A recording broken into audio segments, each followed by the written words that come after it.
रोज ही मेले लगाओ पूरे बीज के, बीज बेचांगे और यूनिवर्सिटी के पास बीज ही नहीं है जी। देसी वैरायटी का यूनिवर्सिटी के पास देसी कॉटन का बीज नहीं है। वो अंकुश शर्मा जो बैठा है वो इसकी मिली भगत से करोड़ रुपए खान लग रहा है इसी वीसवी की वजह से, क्योंकि इसकी मिली भगत है। मैं तो ऑन रिकॉर्ड है, कल को आपके ऊपर भी दावा ठोक दे कोई बिना उसके और मेरे पे दावा ठोक दे, इसे नंगड़ सो अंडा है, मैं नंगड़ा ही परवाह नहीं करता। ये जो सरकार के पाले गुर्गे है ना, आजकल चल भी रहा है नोटिस भेजना। हाँ नोटिस मेरे पे फर्क नहीं पड़ता, नोटिस भेज दो 100 बारी। हरियाणा के कृषि मंत्री का बयान आपने सुना होगा, भाई 2-2 क्विंटल बढ़ जाएगी। बताओ भाई, दाना पक लिया, गिर गया, वो कैसे बढ़ जाएगा? वो तो वैसे बुढ़ापा मंत्री बन गया, बोला हो रहा है उसको तो बस मंत्री की गाड़ी मिल गई झंडी वाली डंडी वाली। हरियाणा में जब वैकेंसियां निकलती हैं अधिकतर बाहर के होते हैं, वहां ये बायोमेट्रिक सारी की सारी कहीं न कहीं नहर में चली जाती है, रद्दी में चली जाती है, वहां तो आती नहीं। बिहार का HPSC चेयरमैन बैठा है, उसने पिछले जब से ये बीजेपी सरकार आई है तब से हरियाणा के बच्चों की सिलेक्शन नहीं होने दी। दिव्या फोगाट की आत्महत्या का जिम्मेवार करमल मलिक है। इसका एक माई बाप बैठा है ऊपर RSS में, वो माई बाप सारी उम्र उसने लाहौरिया स्कूल में मास्टरी करी है, वो मास्टर है लाहौरिया स्कूल में जी। लेकिन उसको पहले बोर्ड का चेयरमैन बना दिया। रिकॉर्ड है और ये पूरी रिकॉर्ड की बातें हैं, ऐसा नहीं कि किसी को जरूरत हो तो मेरे पास आके रिकॉर्ड देख सकता है। ऐसा नहीं कि डॉक्टर साहब ने घर बैठ के बना लियो, ये पूरी की पूरी रिसर्च है, सरकारी आंकड़े हैं। अंकुश शर्मा बैठा, ये ढिंगड़ा और बैठे, ये ढिंगड़ा ही करतूत बता दूं भाई। अतुल ढिंगड़ा जो है ना, पहले VC के साथ था, फिर ये छात्र आंदोलन में इसको हटा दिया था। एक कॉलेज बन रहा है MBA का गुड़गांव में, ये पिछले 10 सालों में सिर्फ 2 बार गए इंचार्ज है। बताओ, इतना बड़ा प्रोजेक्ट है। हाँ, और ये RTI का जवाब है। RTI, मैं बिना RTI बात ही नहीं करता। ये लिखा हुआ साफ शब्दों में, MS Swaminathan award, work done by him during this period, Baldev Raj Kamboj, and letter of appreciation. जिसको यूनिवर्सिटी मानती नहीं है भैया, हम इस अवार्ड को मानती नहीं है, और उसको ये अवार्ड को एप्रिसिएशन लेटर दे रहा है। और ये पवन कुमार, इसको मैं घसीटूंगा कोर्ट के अंदर जी। अभी इसने मेरे को लिख के दिया है अभी RTI में, भाई हम इस अवार्ड को मानती नहीं है। फिर तू क्या एप्रिसिएशन किस चीज का एप्रिसिएशन लेटर दे रहा है? दोनों चीजें उल्ट होगी, दोनों चीजें उल्ट होगी। इनको मैं कोर्ट में घसीटूंगा, मैंने इसलिए RTI लगाई थी। हरियाणा जो कृषि विश्वविद्यालय है HAU हिसार में, उसके कृषि विज्ञान के डॉक्टर विनय मेहता, उन्होंने जो रिपोर्ट जो है वो पेश की थी, उसी पे हम सारी की सारी बातचीत करेंगे। अगर थोड़ी बहुत फिर भी किसी में जमीर जिंदा हो तो कहीं ना कहीं इस तरह की चीज़ों पर रोकथाम लगनी चाहिए। जो कहीं ना कहीं इन चीज़ों को लेकर जो नियमों के खिलाफ चलते हैं उनके ऊपर कार्रवाई होनी चाहिए। और जो ये डॉक्टर साहब ने रिपोर्ट बताई है पूरी रिसर्च की, इस रिपोर्ट पर संज्ञान लेना चाहिए, नहीं तो फिर वो बात हो जाएगी अंधेरी नगरी चौपट राजा। अगर किसी इंसान को लाभ देना है, आपको कहीं ना कहीं शाबाशी देनी है, तो उसको और कहीं दे दो ना। मतलब किसानों का बेड़ा कर क्यों कर रहे हो? ये किसान है, देसी सरकार नहीं है ना। दोस्तों नमस्कार, मैं हूं सुरेंद्र नैन और हमारे साथ डॉक्टर महेश पुनिया जी है। और पुनिया साहब जो है, हमेशा आप इनको सुनते रहते हैं, अलग अलग विषयों पर जो है वो अपनी राय देते रहते हैं। आज का जो मसला है, आपने सुना होगा कि भारत के कृषि मंत्री जो है, उन्होंने एक संसद में बयान दिया। उन्होंने कहा कि मैं देश का केंद्रीय कृषि मंत्री बड़ी जिम्मेदारी के साथ ये कहता हूं कि कौन कह रहा है कि किसानों की आय दोगुनी नहीं हुई। उन्होंने ये भी कहा कई किसानों की आय जो है वो दोगुनों के साथ साथ तिगुनी, चौगुनी, 5 गुनी और यहाँ तक कि कईयों की 8 गुना भी हुई। यानी कि कहीं ना कहीं विपक्ष जो सवाल उठा रहा था कि किसान जो है वो घाटे में है, लेकिन भारत के कृषि मंत्री ये कह रहे हैं कि घाटे में नहीं है, 8 गुना जो है वो किसानों की आमदनी बढ़ गई है। और जो लोग खेती करते हैं या खेती से जुड़े उन तमाम लोगों को पता है कि किसानों की हालात क्या है, किस तरीके की जो कहीं ना कहीं उनको खेती में दिक्कतें आती हैं। तो इन सारे विषयों को लेकर जो है वो हम बातचीत करेंगे। डॉक्टर साहब बहुत बहुत स्वागत है आपका। नमस्कार, आपके चैनल के माध्यम से पूरे जनता को मेरी तरफ से सादर प्रणाम जी। अभी आपने बयान सुना, भारत सरकार के कृषि मंत्री कह रहे हैं, पहले वो मुख्यमंत्री रहे मध्य प्रदेश के शिवराज सिंह चौहान, वो कह रहे हैं कि किसानों की जो आय है वो 8 गुना हो गई। विपक्ष के जो लोग हैं ये कहीं ना कहीं भ्रमित कर रहे हैं। उनके बयान को आप कैसे देखते हैं? ये तो 2022 का एक मोदी जी का एक वो नारा था भी, किसान की आय दुगुनी करेंगे। उसके संदर्भ में लोकसभा में मैंने भी सुना था, वो अभी हाल ही में बयान जी। दिया है भी किसानों की आय 8 गुना होगी। मेरे हाथ में एक रिकॉर्ड है, डाटा है जी। ये एग्रीकल्चर ऑफिसर वर्कशॉप, जिसमें deputy director agriculture, ACS ACS agriculture agriculture और सारे हरियाणा के एडीए सरकारी विभाग के और एचयू इसके द्वारा डाटा जारी होता है। एचयू जो चौधरी बंसीलाल ने, स्वर्गीय चौधरी बंसीलाल ने, ये जो हरियाणा एग्रीकल्चर यूनिवर्सिटी की स्थापना की थी, ये किसानों की फसल और पशुओं की नस्ल के लिए बनाई थी। और फसल का ये हाल है आज के दिन, हम उसके हिसाब से ये डिस्कस करेंगे, रिपोर्ट के अनुसार नहीं, रिपोर्ट के अनुसार और फसल के हिसाब से। ये मेरे हाथ में डाटा है, ये पहला है मक्का का, मक्का ठीक है। मक्का में प्रति एकड़ हरियाणा के अंदर किसान को 1229 रुपए का नुकसान हुआ प्रति एकड़ मक्का में। जो मक्की की बिजाई की वकालत करते हैं ये कृषि मंत्री सारे, बोला भी मक्की बीजो, उसके बारे में बता रहा हूँ आपको। ये खुल के कह रहे हैं। ये तो आप जो ये रिपोर्ट दिखा रहे डॉक्टर साहब, ये डॉक्टर साहब सारी की सारी चीजें बताएंगे, अलग अलग फसलों की है। उसमें मैं एक और ऐड कर दूं, कृषि मंत्री का ये भी कहना है कि अगर किसानों की अपनी आय बढ़ानी है तो उनको कहीं ना कहीं गेहूं और धान से अलग फसलें जो है उन पर ध्यान देना चाहिए, और वो जो अलग फसलें हैं उन्हीं के बारे में डॉक्टर साहब बता रहे हैं। और आपने भी कुछ दिन पहले देखा होगा, हरियाणा जो कृषि विश्वविद्यालय है HAU हिसार में, उसके कृषि वैज्ञानिक डॉक्टर विनय महिला, उन्होंने जो है पूरी की पूरी रिपोर्ट जो है वो पेश की थी। उसी पे हम सारी की सारी बातचीत करेंगे। तो ये आप बता रहे हैं ये गवार का है, ये तो मक्का का है, जिसमें लॉस है 1229 रुपए एवरेज पूरे हरियाणा का प्रति एकड़ का लॉस है।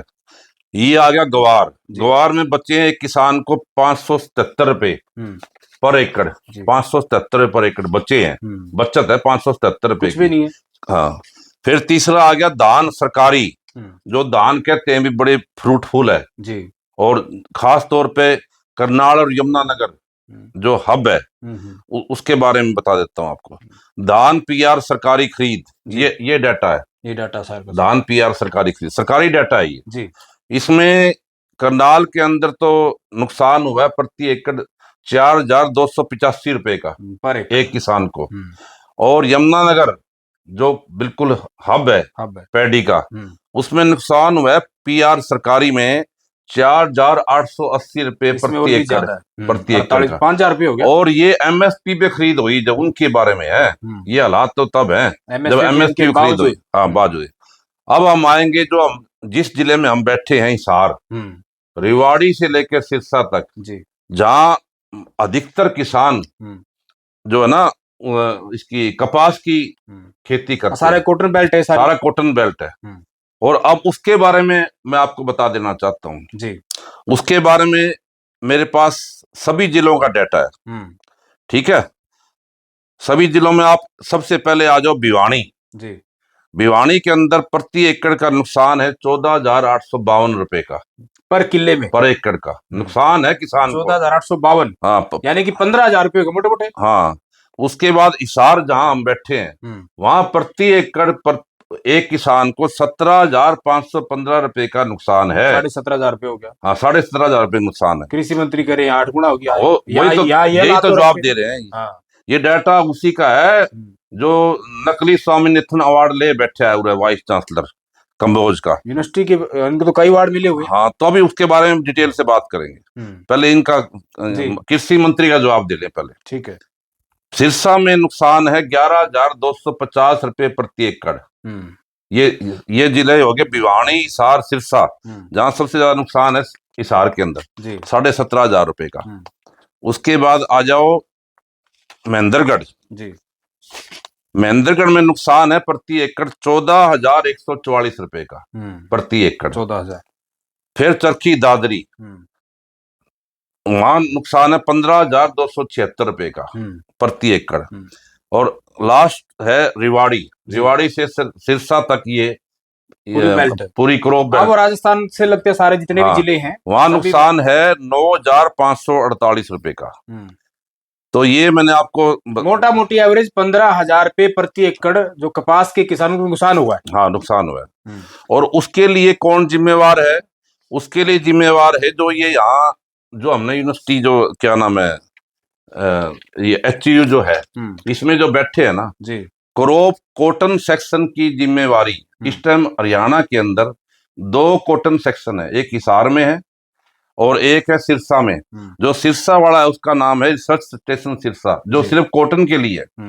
और मजे की बात है कि देखो अब की बारी जी, ये यूनिवर्सिटी बनाती है बीज HD 123, HD 432 जी, प्योर देसी वैरायटी का, H1098I, H1236 नॉन बीटी ये नॉन बीटी है, अमेरिकन वैरायटी है, H1300। ये अलग अलग किस्में होगी बीजों की। हाँ, अलग अलग किस्में होगी। और मजे की बात यह है कि रोज ही मेले लगाए हुए हैं बीज के, बीज बेचांगे।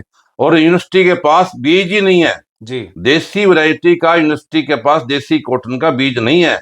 बीज तैयार नहीं करा इन्होंने। क्यों नहीं तैयार किया? ये क्या करता है वाइस चांसलर जी, जो 15 साल से यहाँ काम कर रहा था कॉटन पे, उसको तो भेज दिया कोल में। अच्छा, गन्ने के ऊपर, ठीक है। वहां वो 4 साल गन्ने पे रहा, 4 साल उसने गन्ने पे काम किया, रिसर्च की। जब गन्ने पे काम सीखना आने लग गया फिर उसको भेज दिया उरे बरसीम में लगा दिया उसको, यहाँ पे हिसार सेंटर फॉरेस्ट्री में लगा दिया। तो ये क्या करता है, इसको अपना पिक एंड चूज करना होता है। तो ये तो बड़ा हास्यास्पद चीजें हैं भाई। हाँ। जो आदमी जिसमें जिसकी महारत हासिल है, जिसके लिए इतने साल लगाता है, वैज्ञानिक होते, रिसर्च करता है, जब रिसर्च पूरी करता है उसको कहीं और कहीं भेज देते हैं। ये तो बड़ा एक मूर्खता का फैसला इसको कह सकते हैं। जैसा आपने कहा कि स्वर्गीय चौधरी बंसी लाल ने इस यूनिवर्सिटी को बनाया, इसका मोटिव क्या था, तो उसके उल्ट कहीं ना कहीं चीजें हो रही है। अगर ऐसा ये सारी की सारी रिपोर्ट बता रही है, इसमें तो बताता हूँ ना कि अभी और देखो HU रिसर्च स्टेशन जो सिरसा है ना जी, वहां पिछले 10 साल से ब्रीडर बोलते हैं जो वैज्ञानिक कपास के ऊपर उसकी ब्रीडिंग सारा करता है। मैं खुद इस HU रिसर्च स्टेशन सिरसा में गया था, ये CDLU के सामने है। हाँ, मैंने पूछा भाई यहाँ ब्रीडर ही नहीं है, कहता जी यहाँ पिछले 10 साल से ब्रीडर नहीं। हाँ, बताओ ये हालत। यहाँ डॉक्टर जैन थे रिसर्च स्टेशन सिरसा में, जो इसके ब्रीडर होते थे कपास के, वो एक्सपर्ट थे। वो उनकी रिटायरमेंट के बाद उनका बेटा था आशीष जैन जी, जो जिसने MSc PhD कपास पे किया, उसको भेज दिया कोल। अच्छा, वो गन्ने भेज दिया। ये अपनी अपनी जो ना इसका आदत है। इसके पीछे मनसा क्या समझे? मनसा ये दरबारी रखता है। अपने पीछे देखा होगा, ये बावल गया था एक उसमें यूनिवर्सिटी के उसमें जी, वर्कशॉप में, तो इसने नाचन वाले आगे आगे ला रखे थे, वो वीडियो आया था इसका। जी, जी, जी। तो इसकी आदत है रजवाड़ों की तरह रहना पसंद करता है, क्योंकि इसने काम तो कदे कराया नहीं। ये दामला में रहा है इंचार्ज, डायरेक्टर से फिर सीधा रजिस्ट्रार लगा दिया, फिर VC लगा दिया। ओड़ा इसने निरी मोटी ठाठा के बेची और कुछ नहीं कराया इसने कदे क्लास नहीं ली आज तक। VC जब अगर इस तरीके की चीजें कर रहा है तो क्या सरकार को इन चीजों की जानकारी नहीं है डॉक्टर साहब? सारी जानकारी है। इसका एक माई बाप बैठा है ऊपर RSS में, वो माई बाप सारी उम्र उसने लाहौरिया स्कूल में मास्टरी करी है, वो मास्टर है लाहौरिया स्कूल में जी। लेकिन उसको पहले बोर्ड का चेयरमैन बना दिया, फिर उसका कोई पुराना सिलेक्शन था उसमें उसको उठा के यहाँ लेक्चरर का दे दिया, असिस्टेंट का लगा दिया। फिर उसको 10 साल का एक्सपीरियंस होता है असिस्टेंट से प्रोफेसर बनाने में जी। उसको प्रोफेसर बना दिया, और प्रोफेसर बना के उसको रिटायर भी कर दिया, उसको पेंशन भी दे दी, करोड़ों रुपया उसको दे दिया। और उस करोड़ों रुपए के देने में ये सब इसका हाथ है। अब जिस आदमी को करोड़ों रुपए दे दिया, अब महीने की 2 लाख पेंशन भी मिला है उसने, बिल्कुल वो इसको बचाएगा कि नहीं बचाएगा? नहीं, बिल्कुल बचाएगा। लेकिन डॉक्टर साहब सवाल तो ये भी उठता है ना, मान लो जो भी आप कह रहे हो कि इनका माई बाप बैठा है, भाई अगर किसी इंसान को लाभ देना है, आपको कहीं ना कहीं शाबाशी देनी है, तो उसको और कहीं दे दो ना। मतलब किसानों का बेड़ा कर क्यों कर रहे हो? किसान है, देसी सरकार नहीं है ना। वो वक्त था, मेरा खुद देखा है, चौधरी देवीलाल, चौधरी चरण सिंह, और उसके बाद महेंद्र सिंह टिकैत, उसके बाद सेंटर लेवल पे बलराम जाखड़ जी थे, जी, जी, जी। किसान का नेता कोई आया नहीं, किसान का इतिहास। वो तो वक्त ही बड़ा अलग था। हाँ। आप जैसे कोई सज्जन पुरुष मेरे को एक बार बता रहे थे, शायद ये 90 से उस दौरान की बातें पहले की। 89-90 का दौर तो था। उस टाइम क्या था कि बाढ़ आ गई थी, तो कोई जज्जर या सोनीपत कोई साइड की बात थी, और चौधरी देवीलाल जो है उस वक्त वहां आए हुए थे। तो रात का समय हो गया था, शाम को, तो उन्होंने अधिकारियों को बुलाया, तो अधिकारी एसपी डीसी जो भी हो सारे के सारे आए। तो कुछ चीजें थी, कहता जी ठीक है अगले दिन जो है सुबह आके देखेंगे। तो कहता कहाँ जा रहे हो? कहते हम तो जी जाएंगे डिस्ट्रिक्ट हेडक्वार्टर। कहता वहां नहीं जाना, आपकी ये गाड़ी जो है तेल जो इनमें डलता है वो कहीं ना कहीं जनता के पैसे का है, आप रात को यही स्टे करिए गांव में, ताकि आपको पता लगे कि गांव की जिंदगी जो है, लोगों का जीवन कैसा है। तो उन्होंने फटकार लगाई, बकायदा उन अधिकारी ने उस रात को वहां स्टे किया, और बहुत सारे जो काम कई सालों से अटके पड़े थे वो कहीं ना कहीं क्लियर हो गए। इस तरह की भी चीजें थी। बिल्कुल। अब यहाँ पे जो हिसार सेक्शन है, हिसार में जो कॉटन सेक्शन है, उसका इंचार्ज बना रखा है करमल मलिक को।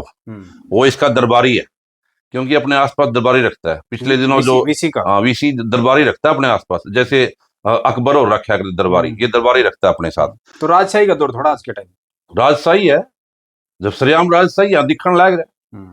आप यूं हिसाब लगाओ कि करमल मलिक को तो अब पीछे जो कमिश्नर साहब की रिपोर्ट आई थी अशोक गर्ग जी की, उसमें सीधे सीधे उनको जिम्मेवार ठहराया था भी दिव्या फोगाट की आत्महत्या का जिम्मेवार करमल मलिक है जी, बिल्कुल साफ साफ। लेकिन उसको कॉटन का हेड लगा रखा है, और वो है फॉरेस्ट्री का जी, उसका काम नहीं है ये, लेकिन उसे कॉटन का हेड लगा रखा है। ठीक है।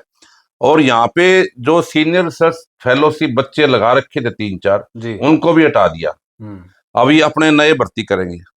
अच्छा, उसके बाद 2 नए लड़के लगा रखे हैं, एक संदीप जांगड़ा और एक दीपक कंबोज।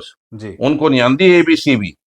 तो उनको लगाया किस चीज के लिए? फिर लगा के नए तैयार करेगा ना मुंडा इसना अपने जो ऑलरेडी 15 साल जिसने रिसर्च किया। आपने वो डॉक्टर जैन का जिक्र किया जो रिसर्च कर रहे थे, डॉक्टर जैन सिरसा में थे, उनके फादर साहब जब इस चीज यहाँ पे जो और भेज दिया, आप नए बच्चे क्या तैयारी करेंगे? यहाँ पे जो बंदा था उसको कोल भेजा सिर्फ दुश्मनी निकालने के लिए।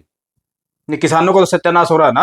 अपने पर्सनल दुश्मनी के चक्कर में। बिल्कुल भाई, जिस फायदे के लिए यूनिवर्सिटी को बनाया गया है, आप अंधाताओं का नुकसान कर रहे हो अपने। और देखो मजे की बात, ये तो ऑन रिकॉर्ड किस्सा है, जब उसकी ट्रांसफर कर दी, उसकी जो यहाँ 15 साल से था ब्रीडर जो था, जी ब्रीडर, तो वो जेपी दलाल जब कृषि मंत्री था पिछली सरकार में। जी बिल्कुल। तो भिवानी किसान, जहाँ भिवानी किसानों का 15,000 का लॉस अब की बार भी है। हाँ। उसकी वो काबिलियत को देखते हुए भिवानी किसान कृषि मंत्री जेपी दलाल से मिले, बोला जी वो ओड़ा बदली कर दिया कोल, और पूरा संभाल लिया था वो यूनिवर्सिटी में। तो बोले जेपी दलाल भी हंस के बोले यार उसकी बदली होगी तो के कपास को नहीं बोई जाओगी। अब आज देख लो कृषि मंत्री भी सुन रहे होंगे, हार के घर बैठे हैं। जी भी कपास बची है कि नहीं बची, नुकसान में है। देखो कपास का बीज ही नहीं है पूरी यूनिवर्सिटी में, और यहाँ से एक जर्नल निकलता है, जर्नल इससे HU से कपास का, कॉटन का। और मजे की बात है, उस जर्नल का सेमिनार गोवा में जाया कराया।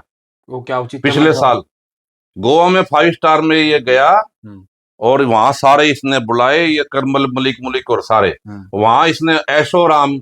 उसकी जो गोवा में किस लिए जाते हैं लोग, गोवा में तो लोग वो जाओ जो हनीमून मनाने जाओ, तो इवेंट मैनेजमेंट हो गया। Event management. किसानों की क्या भलाई है इसमें? किसानों की कोई भलाई नहीं, ये आदमी किसान की भलाई कभी कर ही नहीं सकता। एक और मजे की बात, ये कहता है मैंने स्वामीनाथन अवार्ड लिया, अब मैंने RTI लगाई। भाई जो तुम स्वामीनाथन अवार्ड तुमने ले रखा है, ये क्या उसको यूनिवर्सिटी मानती है?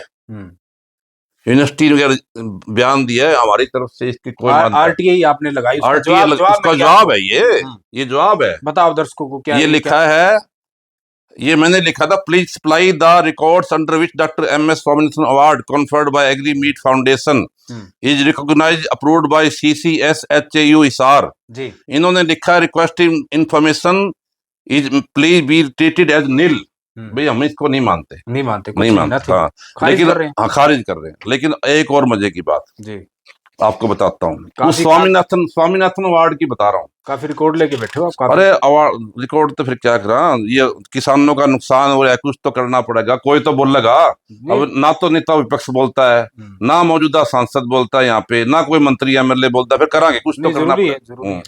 अब उस स्वामीनाथन अवार्ड को जो इसको मिला है ना, इसको क्या नाम है, VC को, उसको ये डॉक्टर पवन कुमार रजिस्ट्रार है, ये उसको एप्रिसिएशन लेटर दे रहा है। अच्छा। ये मैं आपको फोटो भेजूंगा। ये उसको एप्रिसिएशन लेटर दे रहा है, बधाई पत्र दे रहे, बधाई दे रहे। 18/2/25 को इसको अवार्ड मिला है ये।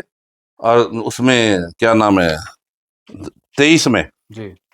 तो 2 साल बाद करीब करीब ना, 1 मिनट, ये मेरी रिकॉर्ड है मेरे पास, ये मिला, हाँ 29/12/23 को मिला इसको अवार्ड। 23 को। और इसको एप्रिसिएशन लेटर दे रहा है ये 18/2/25 को। 25 को। क्योंकि क्या हुआ कि 22/1/25 को जो इस वीसी को दोबारा एक्सटेंशन देनी थी ना, हाँ। तो उसमें मीटिंग कॉल कर रखी थी चंडीगढ़ में जी। उस मीटिंग में चीफ सेक्रेटरी, देखो चीफ सेक्रेटरी हरियाणा इसको अप्रिशिएट कर रहा है।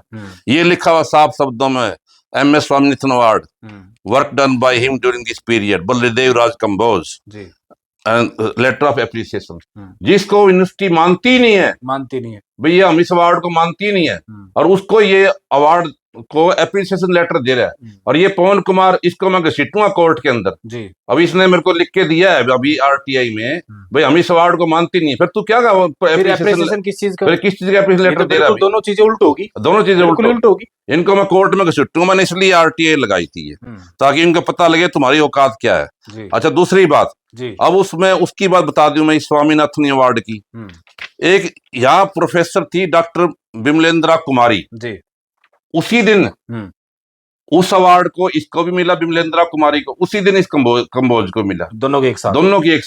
और वह तो 5,000 रुपए देकर, ये अवार्ड जो मिलता है ना, ये 5500 रुपए देकर मिलता है। सिर्फ 5 कोई ले ले, 55 से कोई ले लो यूनिवर्सिटी के।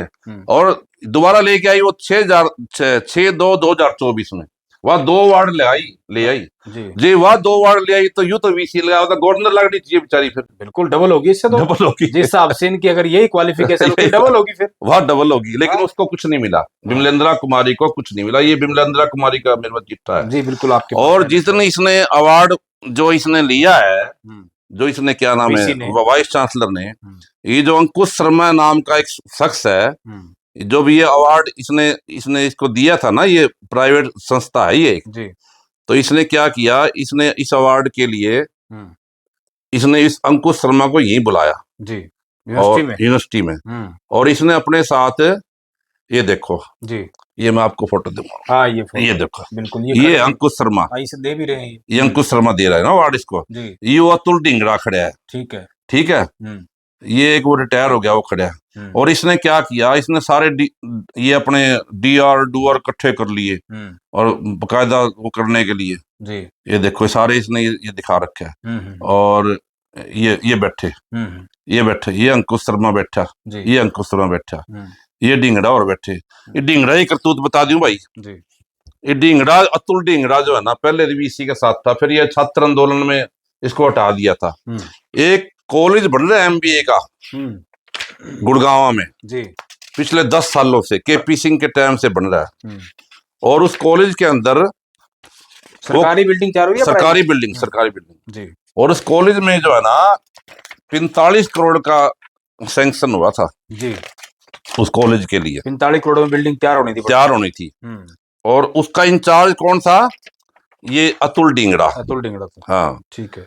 तो 10 सालों में उस पे क्या काम हुआ फिर? उसका काम ये हुआ कि ये ढींगड़ा जो है ना जी, इससे मैंने पूछा भी कितनी बार इसने विजिट करी, ये पिछले 10 सालों में सिर्फ 2 बार गए, इंचार्ज है ये। बताओ, इतना बड़ा प्रोजेक्ट है। हाँ, और ये RTI का जवाब है। RTI, हाँ, मैं बिना RTI बात ही नहीं करता जी। हमारा तो काम ये है ना कि पुख्ता सबूतों के साथ होनी चाहिए। मैं तो ऑन रिकॉर्ड है, कल को आपके ऊपर भी दावा ठोक दे कोई, बिना उसके, और मेरे पे दावा ठोक दे, इसे नंगड़ सो हंडा, मैं नंगड़ा की परवाह नहीं करता।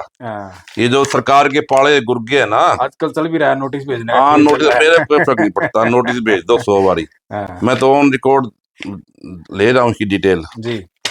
इसमें एक मेरे पास डिटेल थी, इसमें 45 वाले पेज में तो नहीं है, 45 करोड़ जो है MBA कॉलेज सैंक्शन किया था।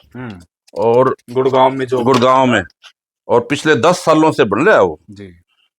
और उसके तो बहुत होते हैं, क्लास से चालू हो जाती है। 10 साल से वहाँ कुछ नहीं हुआ अभी तक, वो भी जाते क्लियर, वहाँ अभी तक कुछ नहीं हुआ।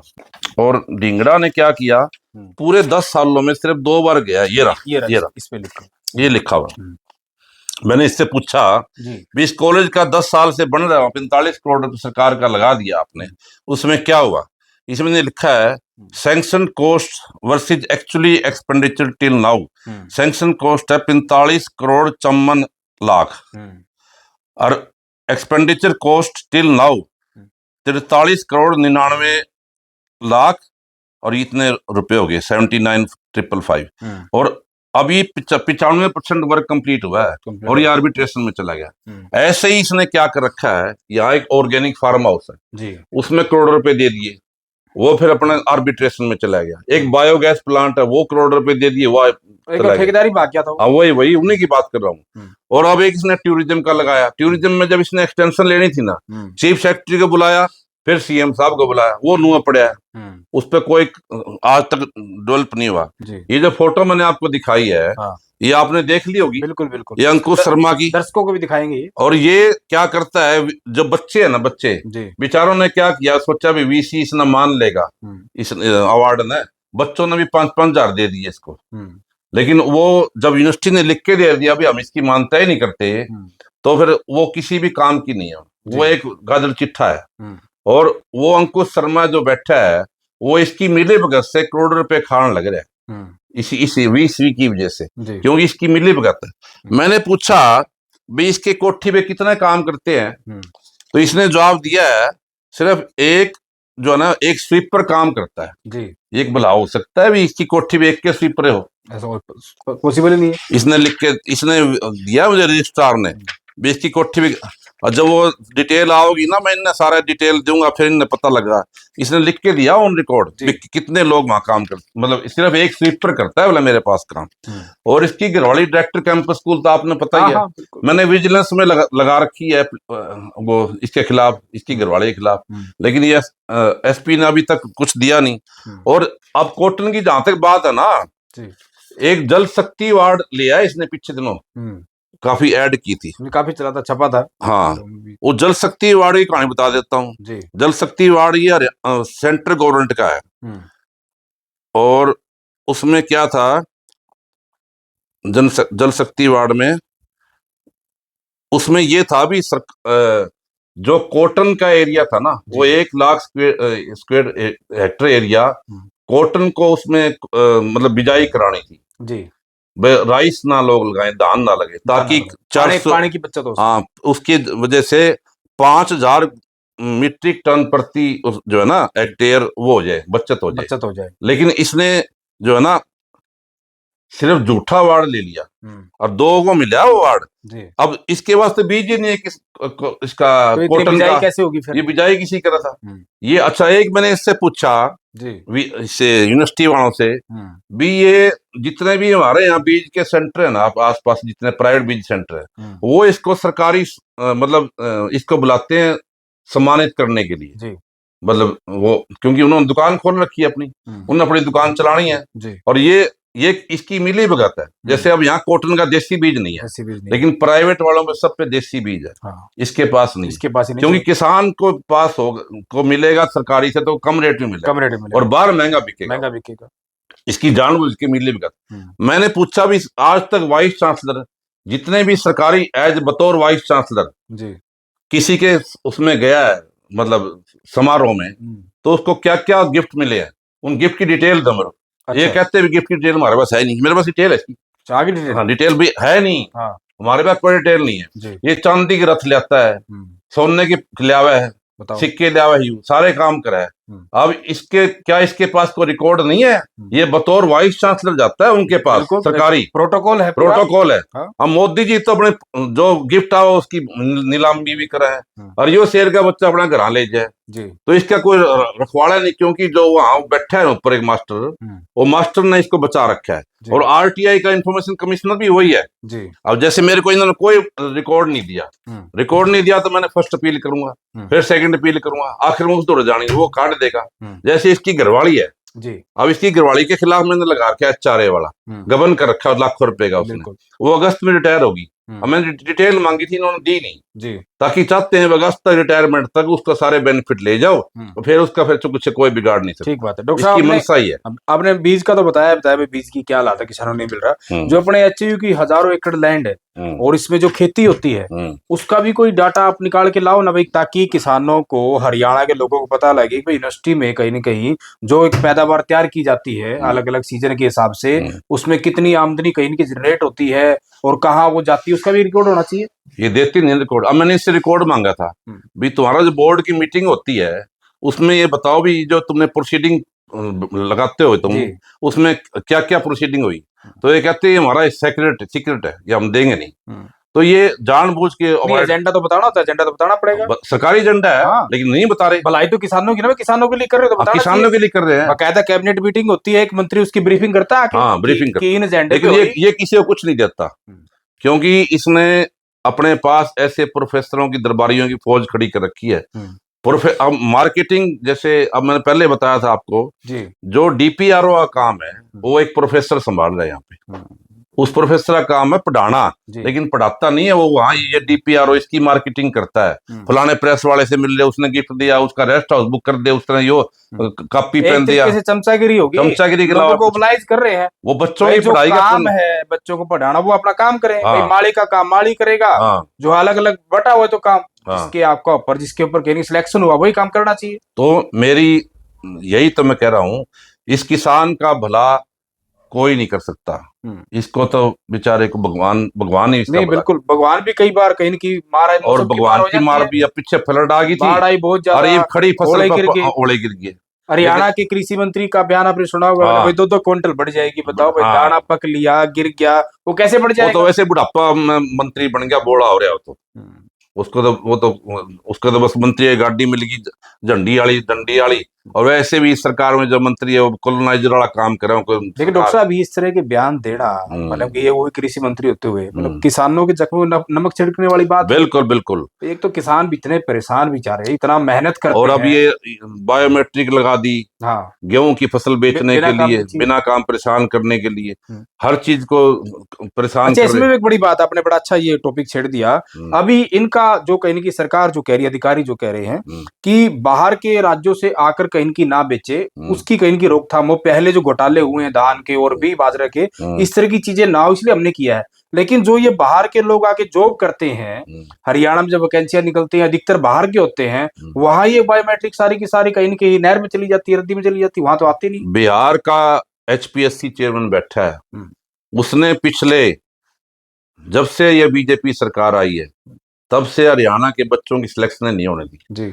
हजार पोस्टें खाली पड़ी है। क्योंकि उसने क्राइटेरिया ऐसा बना रखा है कि हरियाणा के बच्चे लग ही नहीं सकते उसमें, और वो खाली रहती हैं पोस्टें, जो HPSC पब्लिश गठित पोस्टें हैं। बिल्कुल, सिर्फ ग्रुप डी में बेचारे वो लागे हैं, जिसमें PhD पास करे 84। इतनी बड़ी पढ़ाई करके पानी थोड़ी पिलाएंगे, पानी मतलब ये तो बड़ी खराब। ग्रुप डी में लगा के उसी में ये वाह बटोर लेते हैं, और इनका कोई काम नहीं है जी।